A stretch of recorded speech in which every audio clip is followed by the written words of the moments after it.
Praise the lord. ఈరోజు మనము రాకడ కొరకు ఎలా మనం సిద్ధపడాలి అనేది తెలుసుకుందాము. రాకడ కోసము మనము సిద్ధపడాలి. అది ఏ విధంగా, అసలు రాకడ ఎప్పుడు, ఎలా వస్తుంది, ఏంటి అనేది బైబిల్లో ఎలా వివరంగా ఉన్నాయో మనం ఈరోజు తెలుసుకుందాము. ఈ వీడియో చివరి వరకు చూడండి. ఆయన రాకడ ఎప్పుడు వస్తుందో మనకి తెలియదు. ఫర్ ఎగ్జాంపుల్, ఇప్పుడు మనం ఒక ఉద్యోగం చేస్తున్నాము అని అంటే, నేను ఒక ఉద్యోగం చేస్తున్నాను. నేను ఉద్యోగం చేస్తున్నాను అని అంటే నాకు ఏ సమయానికి వెళ్ళాలో, ఏ సమయానికి మళ్ళీ తిరిగి ఇంటికి వస్తాను, అక్కడ పని ఏంటో, అక్కడ ఏ సమయం నుండి ఏ సమయం వరకు వర్క్ చేయాలో అన్నీ తెలుస్తాయి. ఎంత శాలరీ, ప్రతిదీ తెలుస్తుంది.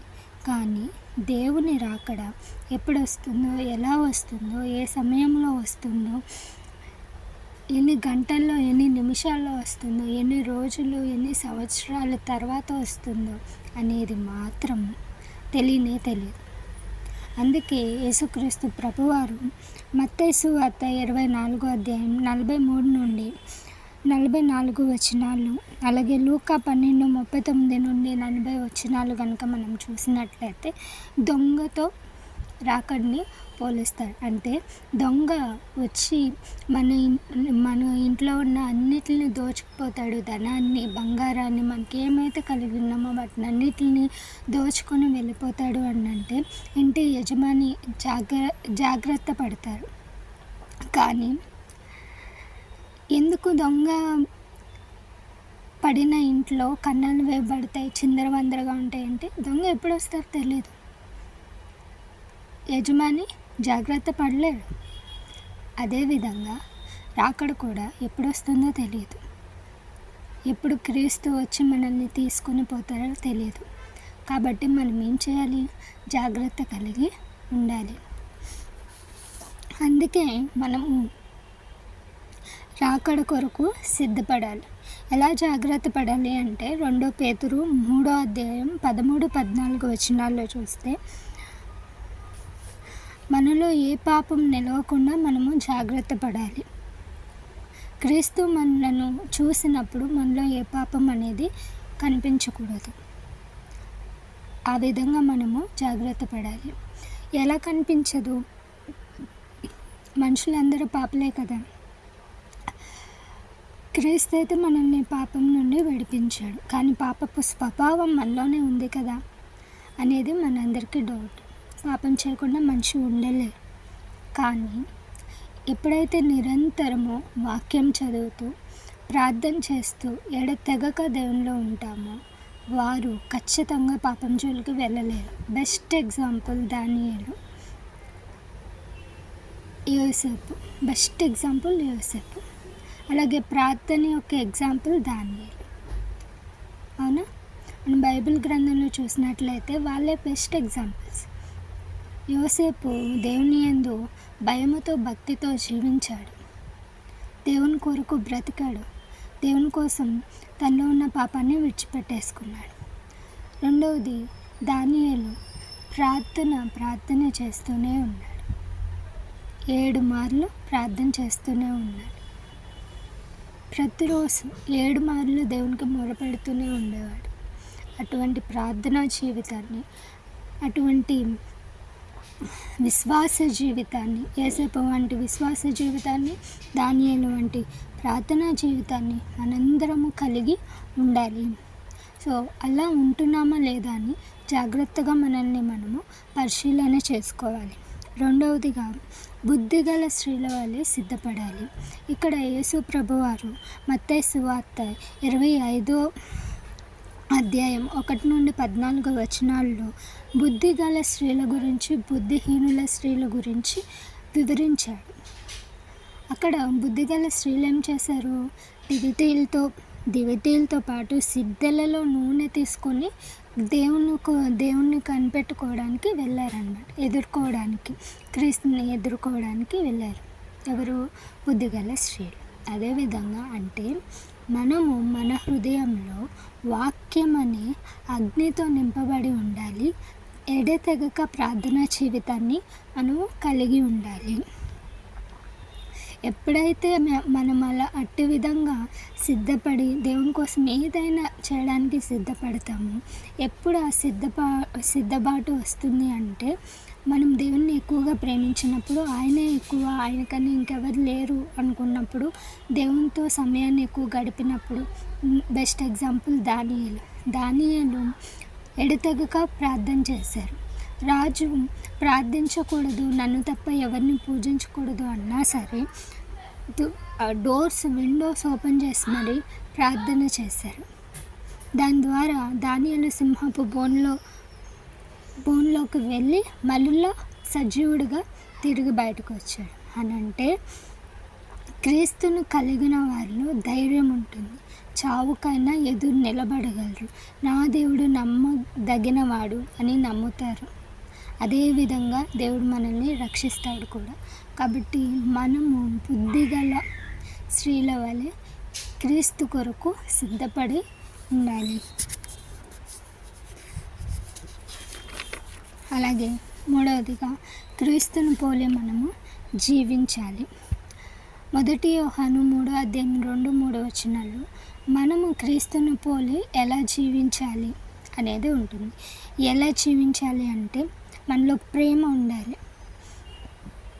క్రీస్తు మనల్ని ప్రేమించాడు కాబట్టి ఈ లోకానికి వచ్చి తన్ని తాను తగ్గించుకుని ఈ లోకానికి వచ్చి మనందరి కొరకు పరలోకాన్ని విడిచిపెట్టి భూమి మీదకి వచ్చి మనందరి పాపముల కొరకు సిలువలో మరణించాడు. అంతగా మనల్ని ప్రేమించాడు. అదేవిధంగా మనము కూడా అంతే ప్రేమను కలిగి ఉండాలి. దేవుని కోసం మరణించగలిగే అంత ప్రేమను మనము కలిగి ఉండాలి. అలాగే ఇతరుల పట్ల కూడా ప్రేమను మనము కనపరచాలి. ఈ లోకంలో ఉన్నంతకాలము, ఈ భూమి మీద ఉన్నంతకాలము యేసు ప్రభువారు ఇతరుల్ని ప్రేమిస్తూనే ఉన్నాడు. అట్టే విధంగానే మనం ఇతరుల్ని ప్రేమించాలి. తర్వాత వినయంగా ఉండాలి. యేసు ప్రభువారు ఈ లోకంలో ఉన్నంతకాలం తాను తగ్గించుకొని వినయముగా ఉన్నాడు. అటు విధంగానే మనము కూడా ఇతరుల ఎదుట తగ్గించుకొని వినయముగా మనము నడుచుకోవాలి. అలాగే సేవాగుణం కలిగి ఉండాలి. యేసు ప్రభువారు యోహాను సువార్త 13:2-17 మనం చదివినట్లయితే అక్కడ భోజనం చేస్తున్నప్పుడు యేసు ప్రభువారు లేచి శిష్యుల కాళ్ళు కడిగినట్టు కనిపిస్తుంది. అంటే సేవలో మనల్ని మనం చాలా తగ్గించుకోవాలి. అటువంటి సేవ మనము చేయాలి. క్రీస్తు ఎలా అయితే చేశాడో అటువంటి సేవ మనము చేయాలి. అలాగే క్షమించే హృదయం మనకి ఉండాలి. క్రీస్తు మనల్ని ఎలా అయితే సిలువలో అంతగా రాళ్ళతో కొట్టి సిలువ వేసినా సరే అంత రక్తపు మడుగులో కూడా తండ్రి వీరేం చేయుచున్నారో వీరెరుగరు గనుక వీరిని క్షమించండి అని చెప్పారు. అదేవిధంగా మనము కూడా ఒకరిని ఎడల ఒకరు క్షమాగుణం కలిగి ఉండాలి. తర్వాత దయ కలిగి మనము ఉండాలి. యేసు ప్రభువారు కనికర పూర్ణుడు కాబట్టి మనము కూడా కనికరంతో ఇతరుల పట్ల దయాహృదయం కలిగి ఉండాలి. అలాగే విధేయతతో మనము నడుచుకోవాలి. ఎవరికి ఎదురు చెప్పకూడదు. విధేయత కలిగి ఎవరేం చెప్పినా, ఎక్కడ పని చేస్తున్నా, ఏం చేస్తున్నా, ఎలా ఉన్నా, ఏ సిచ్యువేషన్లో ఉన్నా ఇతరుల పట్ల విధేయత కలిగి ఉండాలి. అలాగే విశ్వాసంతో, క్రీస్తు యందు విశ్వాసంతో, నమ్మకంతో ముందుకి నడవాలి. విశ్వాసంలో బలపడాలి కానీ బలహీన పడకూడదు. 4వదిగా మెలకువ కలిగి ప్రార్థించాలి. 1 దెస్సలోనిక 5:6 ఉంటుంది, మెలకువ కలిగి ప్రార్థించాలి అని. అంటే క్రీస్తు రాకడ అతి సమీపంగా ఉంది కాబట్టి మనము మెలకువ కలిగి ఆయన రాకడ కొరకు ప్రార్థన చేయాలి.